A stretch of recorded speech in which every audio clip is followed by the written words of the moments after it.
So ayun, mega mega love shoutout po sa inyong lahat. Kumusta po kayo? Kung saan man po kayo ngayon, mga kababayan. So ngayon po mga kababayan ay meron lang po tayong reaksyonan na kung saan itong isa sa mga binugaw, no? Isa sa sabihin natin pukpok, no? Nagsasalita patungkol nga daw kung ano daw ang kalakaran, ano daw ang proseso ah na ginagawa nila doon patungkol kay Pulong at sa mga kaibigan nitong Chinese. So ito po, pakinggan po natin. Wala akong pakialam sa mga babae, papatayin ko sila lahat. Noong February 22, pumunta ako doon sa Woodridge sa bahay nila Charlie Tan. Dumating ako doon mga 12. Tapos pagdating ko doon, nabutan ko si Pulong Duterte, Charlie Tan, Tristan Patria, yung mga babaeng nauna doon. Yung iba is kukunin ba na yung partner. Depende kasi yan kung gusto kang galawin or hindi. Pero babayaran ka. Mga 1 a.m. nagsabi si Pulong, lumipat na lang sa bar dun sa Hersey. Okay. Nag-inuman may mga babae hanggang sa nalasing na talaga si Pulong Duterte. Yung isang babae is tinanong siya ni Pulong sino daw yung partner niya. In Bisaya, kinsay mga kayot, nayutan ba ka? Ana ang babae na oo. Sabi pala nung babae is na galaw siya. Tapos sinabi niya, nagtanong si Pulong na sino dito yung partner niya. Sabi niya na wala. So doon na nagalit si Pulong Duterte. Sinabi din niya na wala akong pakialam sa mga babae, papatayin ko sila lahat. Tapos bumaba kami, nagpanik na kami. Ganun pala ang kwento, mga kababayan. So, yun, narinig nyo po. Yun pala ang rason, kaya nagpanik daw po sila. 'Di ba? So, nagsalita na ang isa sa mga babae na booking nila Pulong at binugaw nga nung kanyang binugbog ng almost 2 hours. So ayan na, unti-unti nang lumalabas, unti-unti nang nagsasalita.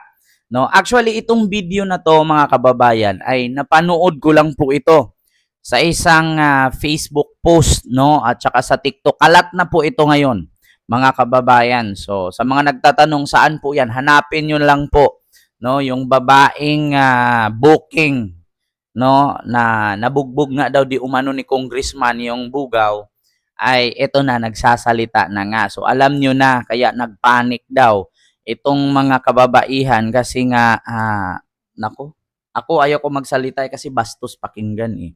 Nagtanong pa nga daw itong si Pulong kung sino daw ang kabuking or kaiyutan. Sabi nung babae, nagalaw ako. Ang problema lang, sabi nung ni Pulong na, sino? Saan dito? Sabi nung babae, wala dyan. So nagalit. No, nagalit. Kasi syempre, sabi nagalaw. Tapos tanungin kung sinong gumalaw, hindi mo maituro. Eh syempre, once na gagalawin 'yun, may bayad. Oo, eh syempre kung ako naman kay Pulong bilang practical, hindi naman po siguro ako magbayad, 'di ba? Nung walang magpakita, 'di ba, kung sino ang gumalaw. So 'yun po mga kababayan, klarong-klaro po at kitang-kita nyo po. Ito na nga. Una, lumabas nga itong binugbog, nagsalita at nag-file na nga ng kaso sa DOJ. And then yung pulis, no, yung bodyguard ni Pulong, dalawang bodyguard na nakasuhan na din at di ko sure kung natanggal na sa pwesto kasi according kay General Jean Pajardo na tagapagsalita ng PNP ay kinasuhan nga daw ito dahil sa di umano'y dapat ang pulis ang magpapatupad, no, ng kalinisan, kahusayan at mag-ano sa mga gulo-gulo, ay pinapanood lang daw nila di umano itong bugaw na binubugbog ni Pulong ng almost 2 hours at itong pulis pa nga daw na bodyguard ni Pulong ang humarang sa pinto ng bar para hindi makalabas itong bugaw. Diba? So, yun po ang isa sa rason na kung bakit itong dalawang pulis na bodyguard ni Pulong ay natanggal sa serbisyo. Yeah. O, 'di ba? Oo. So, yun po yun na mga kababayan. Yun po ang kwento. So, napanood nyo naman po yung unang mga videos no, na nagsasalita yung bugaw. Ito naman ngayon, yung binugaw. Huwag po kayong magalit sa akin ha. Ito po yung term, yung pukpok. O, kasi ano bang tawag dito? Yung, sige, Englishin na lang natin. Prostitute. Oo, ayaw nyo ng salitang pukpok kasi masakit. O sige, prostitute. Para medyo social. Or sabihin natin call girl.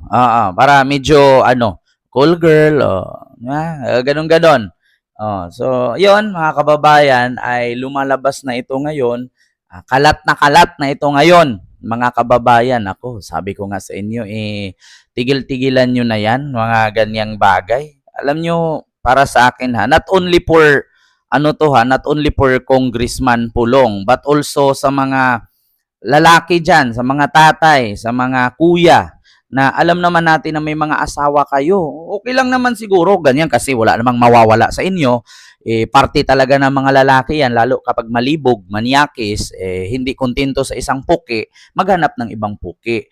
'Di ba? Kasi alam nyo, pag lalaki kasi, pag walang asawa, sabihin single. Pag may asawa, sabihin married. Gano'n na yan, 'di ba? Wala namang mawawala sa lalaki, kahit pa-umute ka na 1,000 dyan wala, hindi naman ikaw mabuntis, makakabuntis ka lang. Oo, wala namang mawala. Ang problema diyan, kung ang yung ginamit, 'di ba? Or yung biktima mo or yung tinira mo ay malinis, paano kung may sakit? Kasi tandaan ninyo, sa 1 linggo dito, hindi lang 100 titi ang nagagamit niyan. May hinihimas nila, may sinusubo nila, may kinakain nila, may nagpapaiyot pa sila.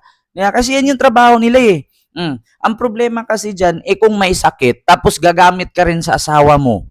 Di ngayon kung may sakit, damay-damay na to. Okay lang kung ang asawa mo ay hindi na mabubuntis. Paano kung buntis pa ang asawa mo at ginamit mo pa galing sa sinawsaw mo sa ibang sawan, sinawsaw mo din dun sa asawa mo. Ang problema dyan kung may sakit, tas buntis pa.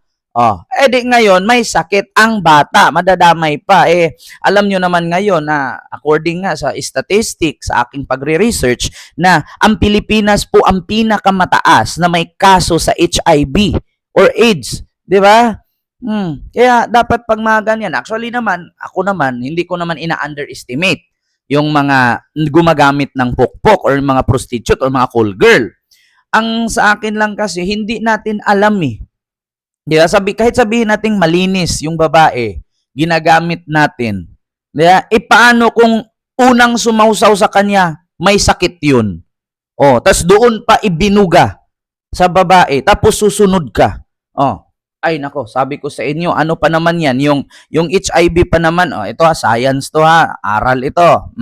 Yung HIV pa naman, hindi siya nakakahawa sa baso, sa plato, sa kutsara. Nakakahawa yan siya sa sexually transmitted disease. Yung kapag ipinutok mo yan sa loob, nakuha ng babae, tapos sinawsawan ng iba, tapos, di ba, syempre, pinutok sa loob, naipon sa loob, bakterya yun virus yun tapos pagkatapos yung sumausaw, pinutok niya sa loob, meron na yun, madumi na. Tapos pagkabukas, naligo si babae, akala mo malinis, sasawsawan mo rin, tatransfer yun sa'yo. Paano hindi matransfer? Binumba mo ng binumba, syempre papasok din yun ng papasok sa'yo.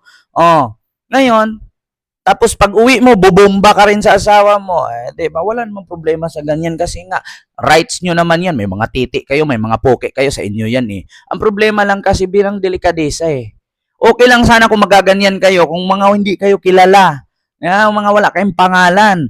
May mga pangalan kayo Diyos ko, mga public servant pa, bukod sa public servant, mga artista. Hindi nyo talaga makaligtaan yan. Alam nyo, meron nating kasabihan, wala namang baho na hindi nangangalingasaw. Diba? Walang tubig na nahahawakan, tumatagos. Meron kasabihan nga, matalino nga ang matching, naiisahan pa rin.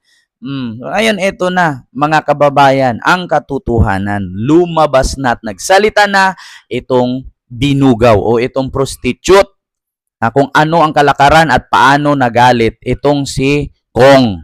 Kung anong kadahilanan. So, yun lang. Maraming salamat and see you next vlog. Thank you. Bye-bye.